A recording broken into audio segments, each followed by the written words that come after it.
You co-authored a paper with former Fed Chair Ben Bernanke. Yes. And correct me if I'm wrong, my understanding is wrong here, but you think that the labor market is still fairly hot.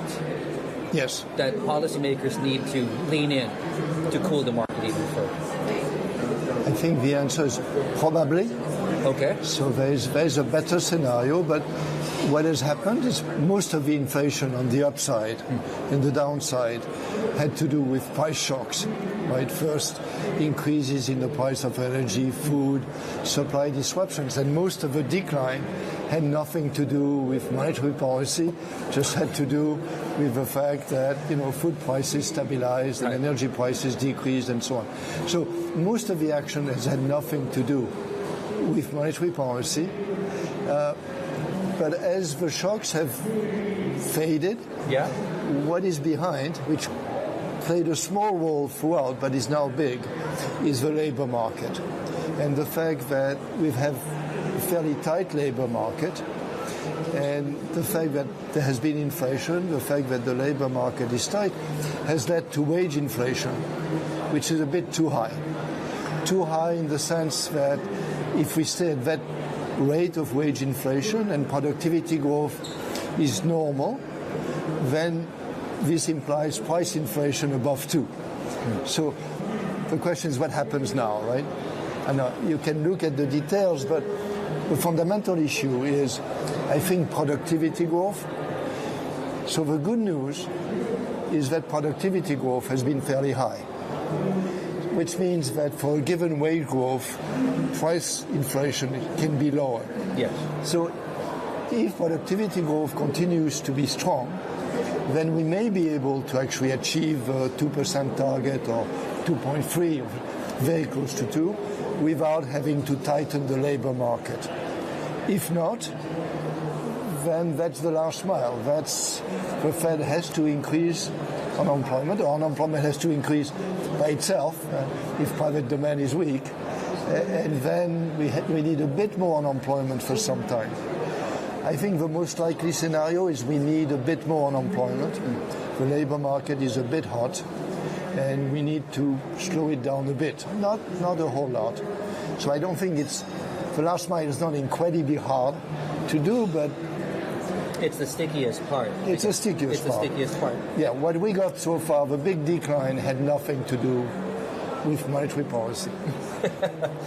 Tell that to your friends at the Fed. They accept that. No, right. Let me say something on this, which is one characteristic of what happened is that we had these price shocks, but their effect was very transient. Each shock had an effect, but the dynamic effects were very small. Now, this is where they can take credit, because the reason for this is that inflation expectations remained extremely anchored. So people would see an increase in the price, but they thought, oh no, we're going to go back to 2%. And so we didn't have what we got in the 1970s, which is the wage price spiral. And that comes from the credibility of the central bank. So you have to give them credit for that. They used the capital, the credibility capital that they had in order to limit the effects of the shock. But in this inflation episode, the tightening of monetary policy has not played a major role yet. Well, is credibility the reason, mainly the reason, to rephrase that, mainly the reason why we should not even consider, or they should not even consider raising the inflation target? Because that's one way to get there. That simplifies the economics. But conversations around, is 2% the right target?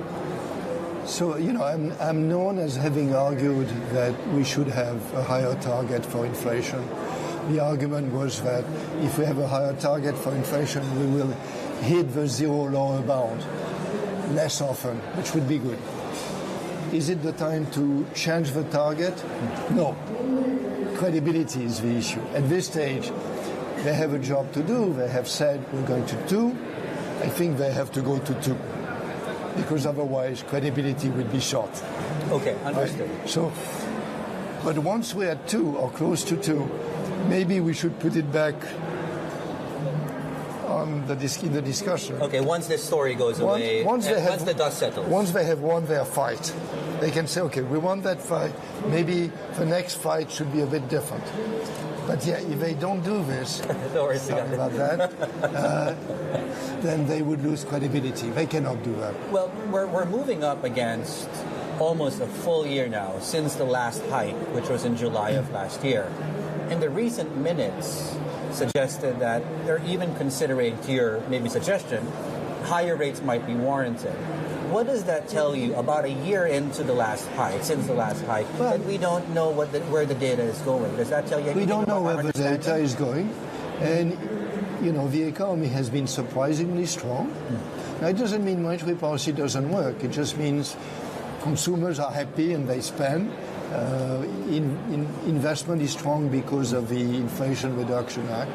So we're in an environment in which it looks as if demand is sufficiently strong that it's not the time to decrease rates. It's indeed maybe the time to increase them, and I give some probability to that. And I think Powell is doing the right thing, which is, every month we look at the numbers. Okay. I think it's still the case that interest rates should come down sometime this year, but there's a wide band. And it's not that the Fed doesn't know what to do, it's that nobody knows, and just there's uncertainty about the strength of private demand. Is that simply a Fed issue, or do you see that issue as something that dominates conversation, say the ECB, for example, which they look to be cutting rates next week? So the principle is the same. What you do depends on the strength of private demand. If private demand is very strong and you want to slow down the economy, you have to increase rates. But the situation is different in Europe. Demand is much weaker and is going to get weaker because in the US you have very generous fiscal policy, to put it mildly. In Europe, we're going to get fiscal consolidation. So you have weak private demand. You don't have the same investment boom. You have fiscal consolidation. So private demand is going to be weaker in Europe, which means that it's fairly clear that the ECB has to decrease rates. It's the same reasoning, but it's not the same environment. It's not the same economy. It's not the same economy. Let me ask you about China since we're here, because they have an opposite problem, the lack of inflation. And to your point, the fiscal generosity coming out of the Americans, for example, we're starting to see Beijing and the central government take up more of the fiscal push, if you will.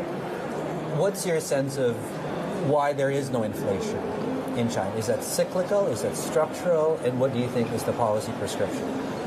I think the honest truth is there are things that I don't know. This is one of them.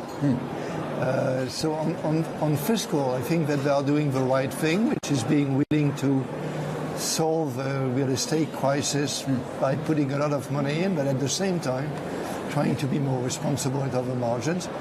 Not knowing much, I would basically think that the low inflation reflects weak demand. Right. But again, I'm not an expert, and you should ask somebody who actually knows better. Fair enough. You can't know everything. What do we talk about Japan? The BOJ. Yeah. Do you understand that? Do you think they understand the inflation dynamics better now? Because they're being asked by private economists to hike rates for the currency, really. And I'm wondering whether the underlying economy justifies more hikes ahead. So Japan, I know a bit better. So I will try to answer your question, which is, I think Japan is returning largely to where it was pre-COVID, which is weak private demand. And then the question is, what do you do? You cannot increase rates very much because you would kill demand. You cannot decrease deficits very much because it would kill demand as well. So they are there. So they keep rates very low, which I think is the thing to do. This has led to a fairly sharp depreciation of the yen, which for them is good news, right, given that they want to increase inflation.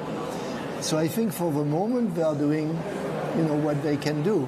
It's not ideal, so it's still very low rates, more inflation, which in the case of Japan is good, but demand is still weak. And well, is there such a thing as a currency that's too weak? I mean, the yen has gone from 100 let's say, to about 160. Yeah, no. On the exchange it clearly has had a major impact, and that's going to help Japan both at the, the competitiveness margin and at the inflation margin. They need both. So for the moment, there's such a thing as probably too much, but I think this is big, but maybe not too much. Okay. I mean, they think, they're intervening in the foreign exchange market, so they don't want it to go to 200. But my sense is this large devaluation is actually a good thing for Japan. It cannot last forever, but for the moment, I think it gives them something to increase demand.